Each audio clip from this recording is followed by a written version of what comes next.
Thanks, Program Director, Mr. Mtima. Let me first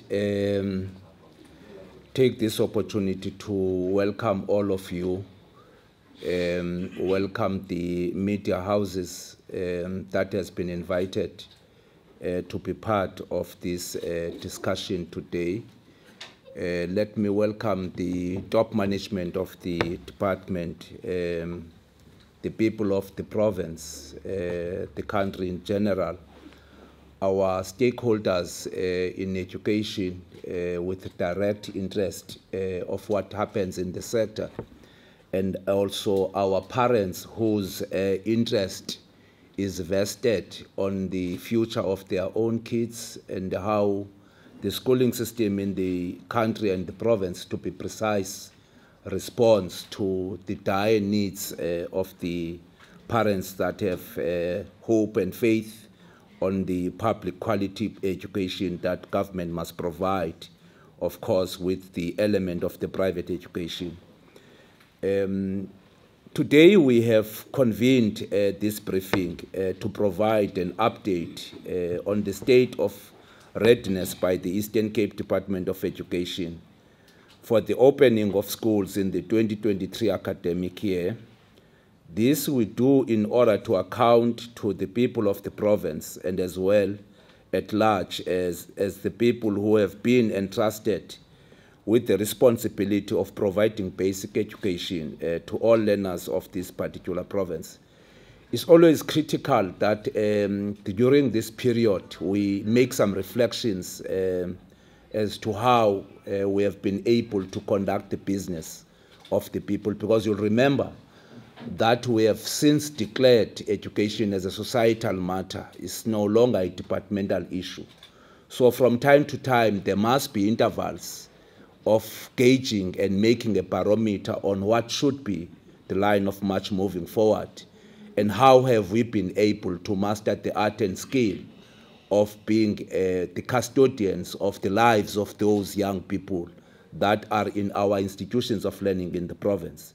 Currently, as we are today, the current status of delivery in terms of the learner support material in the province, we have delivered workbooks at 99% now, which just few individual schools which must be concluded today and probably by tomorrow. So the textbooks that we have given in terms of the rollout plan, as you understand that we once convened you in one of the warehouses in Wilsonia sometime last year at the end of the year, we are at 98.9% even there. So we don't have a crisis in terms of the textbooks that must be at our schools on next week. And in terms of the stationery, we have moved quite very efficiently. 7 districts out of 10, 7 districts out of 12 that we have are at 100% now. We don't have an issue with stationery. Out of 12, seven of them is 100%, and the rest is occupying as 96% in terms of the delivery of the learner support material, stationery in particular. In terms of the learner admissions, the department is obliged to ensure that all schools-going age children are to get a place to fulfill their ambitions, to pursue their learning experiences. Our focus are children playing for the admission in the entry gates, your grade 1, for example, and grade 8. We are always challenged on that one. Not because you don't have schools again there, but because of sometimes relocation of parents moving from one area to another, for example, moving from some of the districts to metros in search of job opportunities. And that on its own has got a development that must be accommodated It is worth recording that learner admission processes has been successfully managed and completed, including placement of all learners of 9 out of 12 districts that we have in the province. You would also remember that the provisioning has been made to manage all cases of unplaced learners whose application and admission processes could not be finalized within the time frame cited above until December 2022 recess. The department established district learner admission committees with the support of the Eastern Cape DOE Provincial Office. This was done to ensure the quick response support to both parents and also respective areas. There are 3 districts with outstanding learners to still be admitting in our schools. Is Buffalo City Metro, Nelson Mandela Bay, and Sarah Batman. As today, 1,020 learners spread across the 3 districts are yet to be placed. It is expected that the district learner admission centers committees shall dispense with this number and allocate them to schools that still can accommodate them, with the aim of ensuring by the end of January, all admissions shall have established or effective teaching and learning to take place. As schools open, it will be clear to which schools can accommodate more learners in their schools' enrollment. The department had to come with a plan to curb the rate of this challenge. A new school, as I said, in Jogabi has been established just to make that reduction. But the third element is the scholar transport, which also is one of the key strategic areas of focus that we needed to resolve so that we can be able to deal with the school readiness that we're talking about today. For 2023-2024 financial year, the number of learners to benefit in the scholar transport service is 103,000 learners. The Department of Transport has introduced a new system that integrates well with our own SSMs.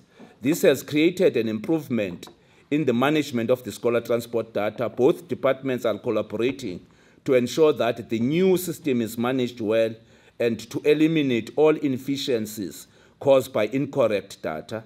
Allow me to indicate to you that as we are seated here, all our schools have submitted the data for the coming financial year, including the proposed routes, and verification and approval has been done automatically by now. The department introduced the concept of walk-in buses. This has been done through the EPWP, wherein parents or adults accompany learners to schools to ensure they arrive safe to and from schools. There are 21,174 learners from 376 schools that will benefit from this particular program. Those who travel less than 10 kilometers to schools, but the routes are the routes have been always been identified and are the ones that have been can classify as dangerous ones, which are falling into this particular category. So hence this particular policy that we have developed, just to ensure that they arrive safe, they are taken back safe, and because you'd understand that part of the strategic enemy of government generally now is crime. Crime is prevalent in the country, so you can't allow kids to travel alone where you are unable to provide transport on them. And we must mitigate that particular challenge. Lastly, on school nutrition, the department provides meals to 1,626,465 learners in quintile 1 to 3 public ordinary schools, as well as targeted special schools. The provisioning for payment of 12,586 volunteers, food handlers, has been included in the transfer of funds to school. This is another grey area which government has made an effort more on it. Because remember, for you to respond to what you can regard it as access in the context of education, you needed to have some interventions of this particular nature, especially when you have got almost 40% of the population of the country living below the belt of poverty. So the system itself becomes a beacon of hope, not just to stabilize schools, but equally to respond to the triple crisis you have of unemployment, poverty, and inequality in the society that you have. So the ministry itself must be able to be realistic in terms of what is happening in the society. You can't run schooling system outside of broad challenges of the society in general. So hence I'm saying this is another area which I think we have been able to consolidate government and be able to make a significant contribution on it in order to secure a resounding performance of the schooling system we have in the province. In order to improve food security of learners in the current financial year, it has also included 2,080 schools for the provisioning of breakfast to 366,102 learners. That's another new version. We have brought in a breakfast now, again, precisely because you have got kids that are coming from vulnerable, poor families who might have not taken a supper last night, who might have not taken a breakfast in the morning before they come here. And for you to be able to, again, to achieve what you want to achieve, you must then be able to see how best do we respond to some of these matters. Yes, I agree, we may have not taken all of them, but this is a pilot project to ensure that if it works quite very well for us, how do we then mobilize resources to ensure that it becomes an overarching beneficiation to all institutions that we have in the province, and also all the learners that we have equally in the province. It has been a sustainable improvement of the increase from 19,000 learners prior to 2021, and the province will continue focusing on any viable opportunities to extend the gains of the breakfast program and strengthen, as I've said already. It is impossible to teach a hungry child, and therefore the department continues to support and implement the school nutrition program. In terms of the human resource provisioning, we would want to report, ladies and gentlemen, that a post bucket of 52,817 we have declared in 2023 academic year. Subsequently to that, a PPN management plan was developed with the following critical dates. From the 16th to 17th January, we will have staff meetings to discuss the PPN as it has already been loaded to schools. On the 18th to 24th of January, the identification of additional educators per school will be happening. On the 25th of January to 27th, issuing of letters informing additional educators of their status. And on the 1st to 10th of February, issuing of placement letters to additional educators. On the 13th to 28th of February, the movement of additional educators as per their placement. Now, this is done in order to ensure that you have got proper educators to proper subjects to proper schools. You must be able to balance your human resource, which what then becomes the need of the institution of learning. For example, if there is an abundance of maths teachers in school X, X school Y does not have, you needed to spread that so that you are able to get as much possible your human resource accordingly.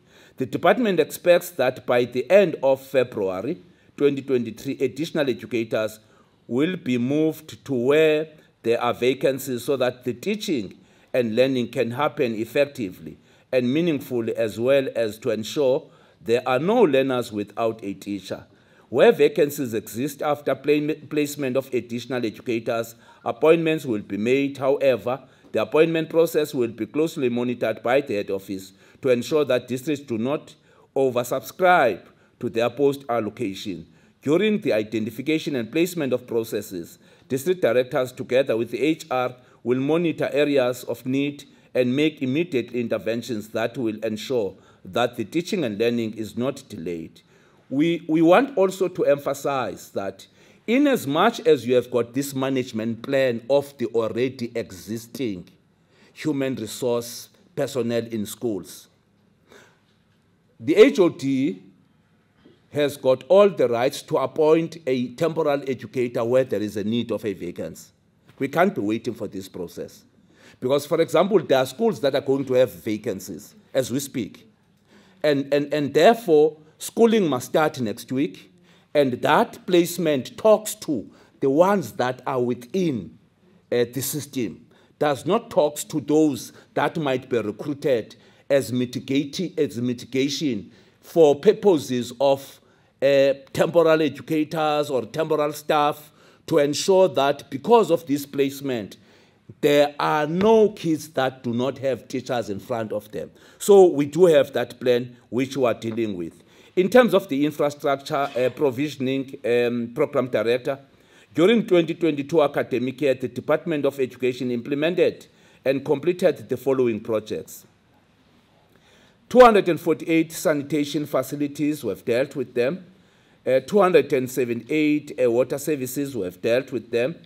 17 electrification infrastructure in 17 schools, we have dealt with them. 319 classrooms to 32 grade R classrooms, we have also dealt with them. 27 libraries, 33 maintenance projects, and 23 fencing projects to various schools. We have already dealt with those projects that I'm talking about. As you have been observing, our aggressiveness in ensuring that infrastructure in the province is improved, because there is a relationship between infrastructure development and the quality of the education that we must provide. The department is also embarking on the process of relocating prefabricated classrooms from various completed schools to schools of need in terms of the additional learning space to address the overcrowding of schools for better teaching and learning. A total of 75 prefabricated classrooms shall be relocated by the 31st of January to 18 schools in the province, namely Krisani Public Schools in Krisani West, Jogabi, SS, the one that I was talking about in Jogabi in Alwa North, to be precise, Mtikaka, SS, and other schools of that are dire need of additional prefabricated infrastructure. Additional prefabricated structures are currently under construction, mostly above 50% completion. At 16 schools, earliest completion of that will be the 31st of January.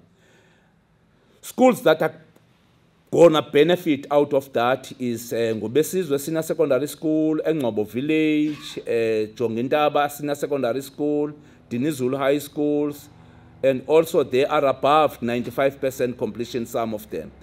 A total of 59 storm-damaged projects were also addressed and completed in 2023. We are also having a dislodging program on the rollout of 407 schools, which has been divided into 24 clusters to address overflowing sanitation pits in various schools across the province.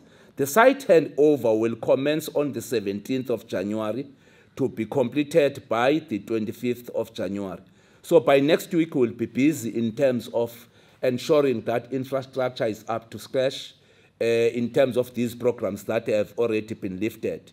Again, from an infrastructure point of view, the department has to address the need of maintenance of schools in the province as an incentive to high-performing schools, high-enrollment schools. We have got 120 schools which were identified, 10 per district, which will be provided with minor maintenance of their infrastructure.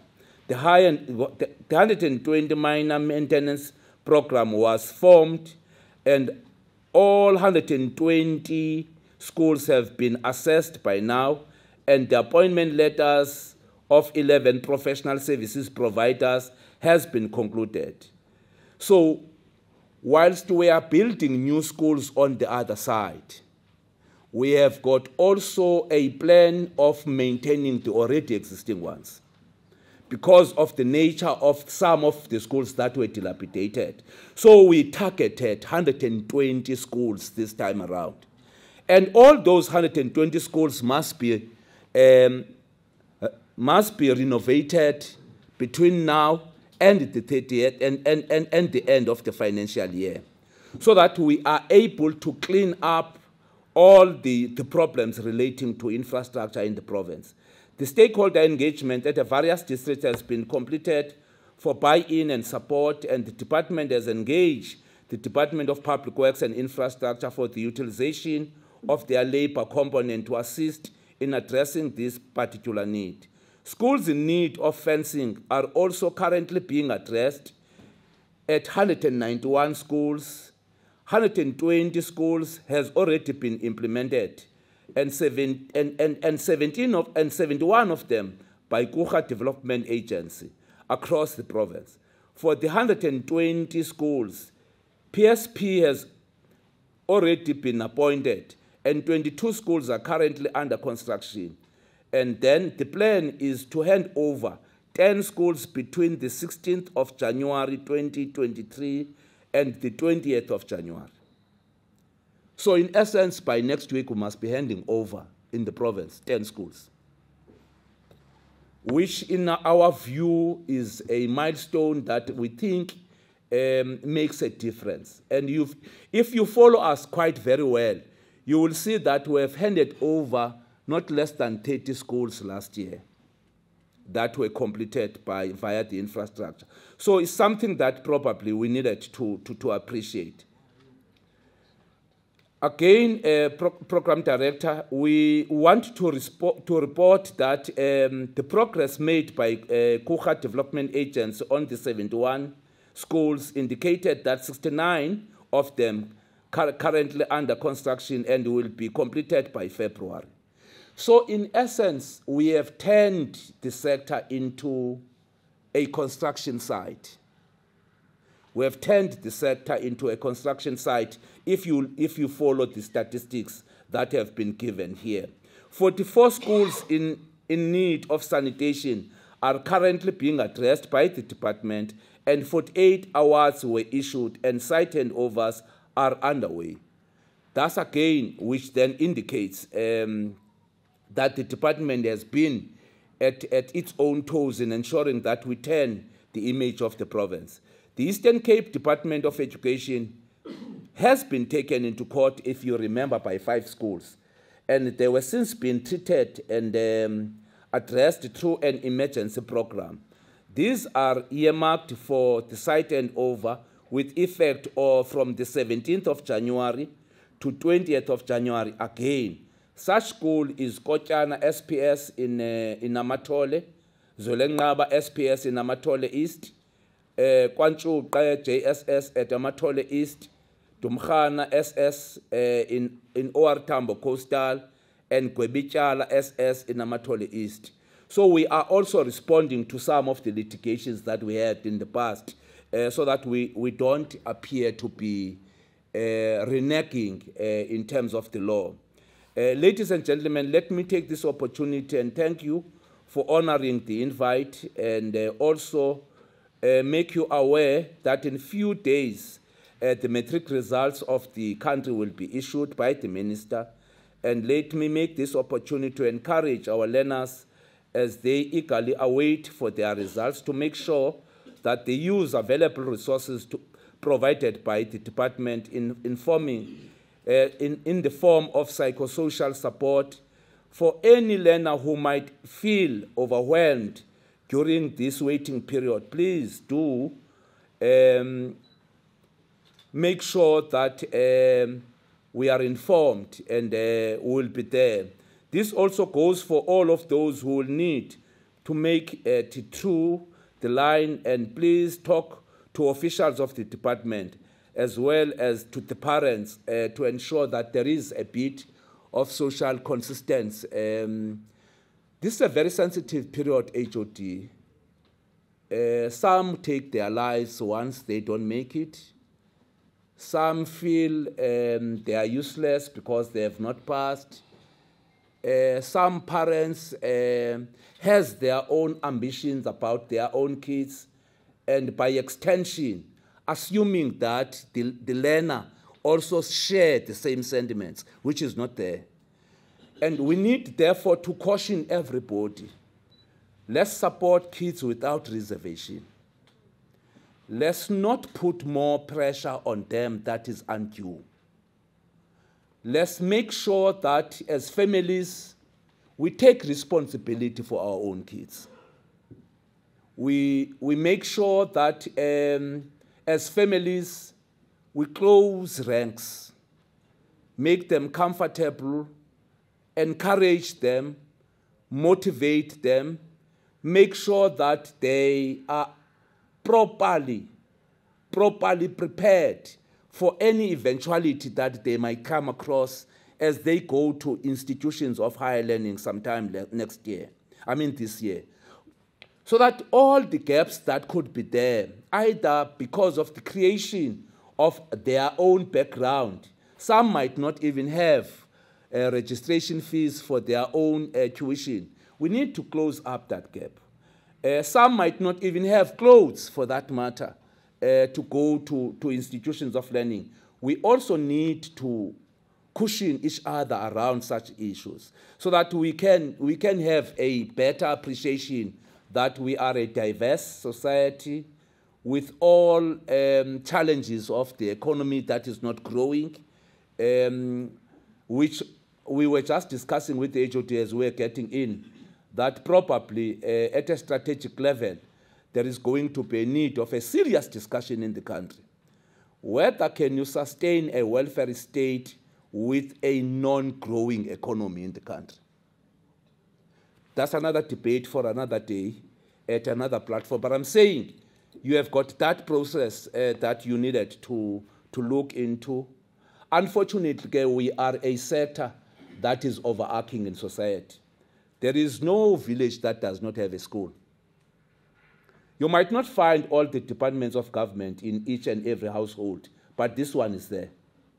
So that's why you must always be sensitive when you deal with the public about it, because this is the only department that they relate with. You might not find a clinic in a ward, but I can assure you there is no village in any ward in this country that does not have a school.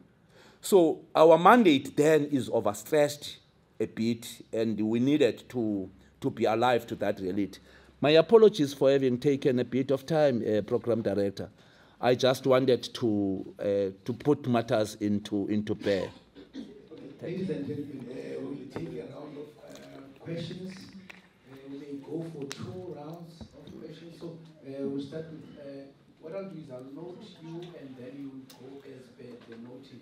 Mandibulise MEC nesigaba sakhe ngubongi weMandoyi we-BcmTv.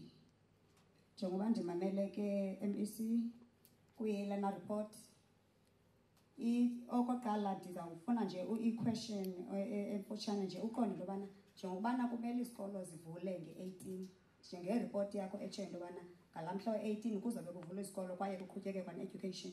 Ndifuna uqonda ke ngoku malunga nezikolo zethu zaselokishini ixesha elininzi siye zibe kanti zirejistarisha abantwana kude kube iveki yesibini.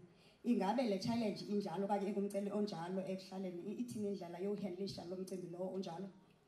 Okwesibini kwicala le stationery itsho ireport into yokubana out of district ezi-12 i-7 ino-100% and then kube no-5 oseno-96%. Bona mhlawumbi aba bezo zikolo ndiqinisekile into yobana mhlawumbi kubo again kwezo zikolo ziyi-5 izophinda ibe ngumcelimngeni into yobana iqala kwesikolo kube kanti kuthatha i-delay mhlawumbi inoba izawuthatha ixesha kangakanani zibe kanti ziyakhavarisheka ezo zikolo.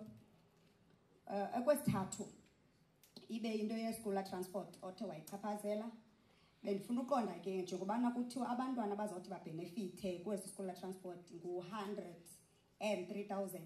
Ingaba kubalwa mhlawumbi abantwana aba bebesebekhona konyaka ophelileyo okanye kulungiselelwa nabantwana abazothi babeyiphathi yesikolo kulo nyaka soqalayo ka-2023.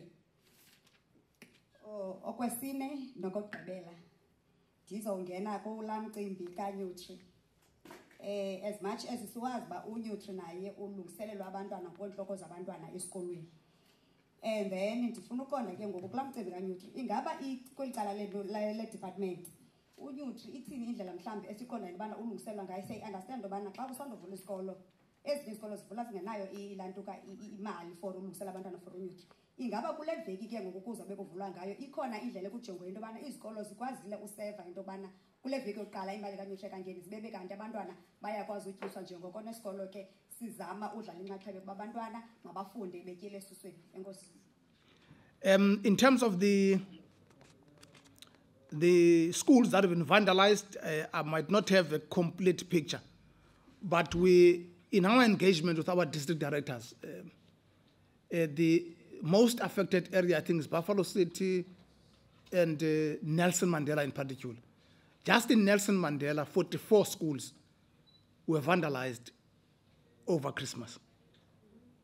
And I think the cost, when they estimated it, is more than $500,000 of the work that needs to be done to put those schools back to normality.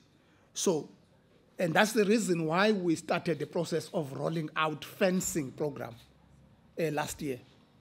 The 191 that the MEC has spoken to, with the 71 that is handled by ECDOE, and the 120 that is handled by the Department of Education. And all that work has already started. And it's going to take us a little bit of time because of budget constraints to cover all the schools that are affected, especially by vandalism. But we want to prioritize those areas that are prone to vandalism in terms of the fencing program. So we'll continue with this fencing program even in the next financial year, 2023, 2024, and going forward. But that's what we have currently done. Just for 2022, 2023 financial year, it's 191 schools targeted for fencing, and that is already underway. In terms of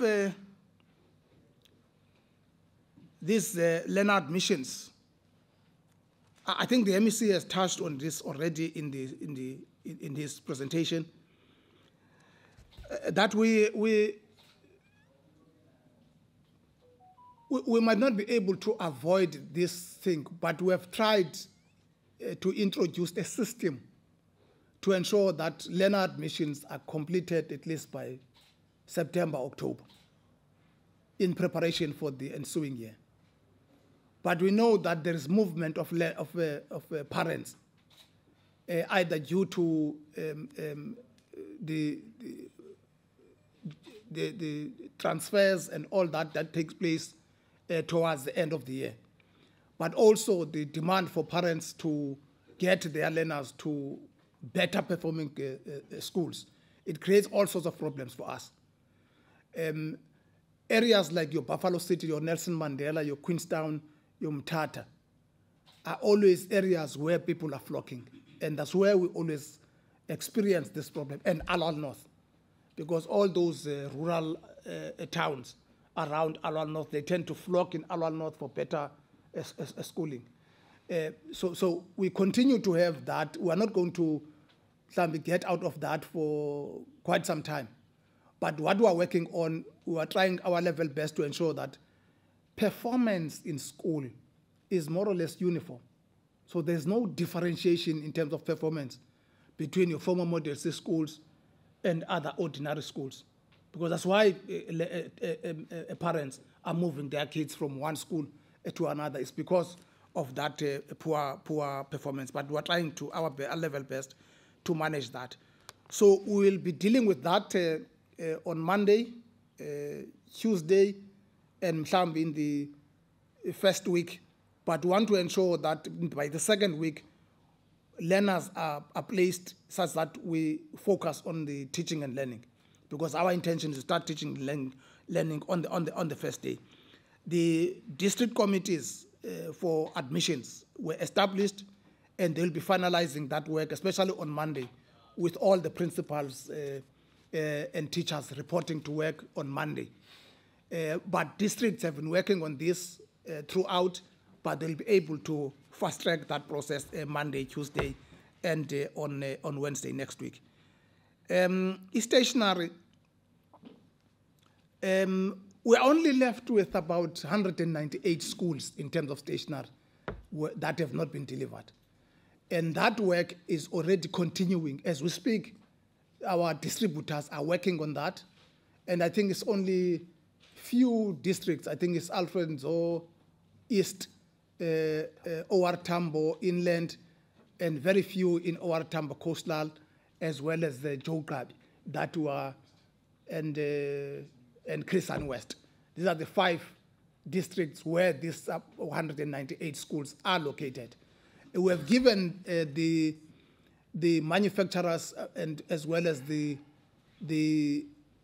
distributors a clear deadline that would like today this distribution to be completed. Failure to do that will then have to ensure that by the 18th, all the schools have received their stationery. At least work that has been done by colleagues led by BcmTv and the Reverend Fetcher and the team, who have pushed very hard these manufacturers and these distributors to ensure that all the stationery is in schools.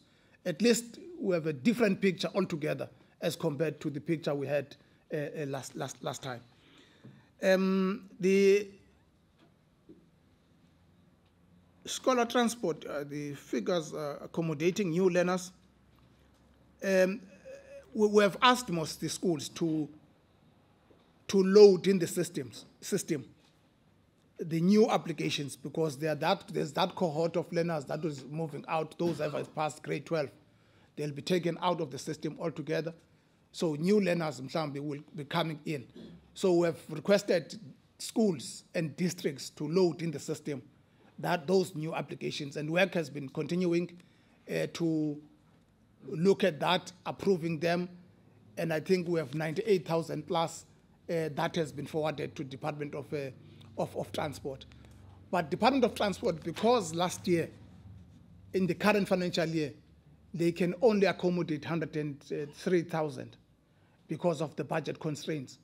We have agreed that we'll stick to that 103,000 in terms of the numbers that will be able to accommodate in the current financial year, unless as we move forward they are able to get additional funding to meet the needs that are there, that are beyond the 103. But as of now, those that have been able to be processed by the system is about 98,000. But that number we know is not a fixed number, it's continuing to grow, and it's likely to go beyond even the 103. But the 103 is the limit that the Department of Transport is having due to financial constraints. Will schools be able to feed learners next week? Yes, they'll be able to fix the learners. I think the last tranche was part of the run yesterday, and we're expecting that must appear in the accounts of the schools by Monday the 16th, and they'll be able on the 18th to feed the learners. Even if there might be a glitch in terms of that, there's still some funds that are remaining from the previous tranche that we have transferred to schools. They'll still be able to accommodate that next week if there are glitches, because we have experienced a lot of glitches because of this load shedding that is affecting the network and the bus system in terms of the transfers. You process these transfers, who's approved, who's done, but load shedding affects the bus, and some are transferred and some are not transferred. But it's something that we're working on with Provincial Treasury to address that. But we are comfortable that schools will be able to provide school nutrition next week.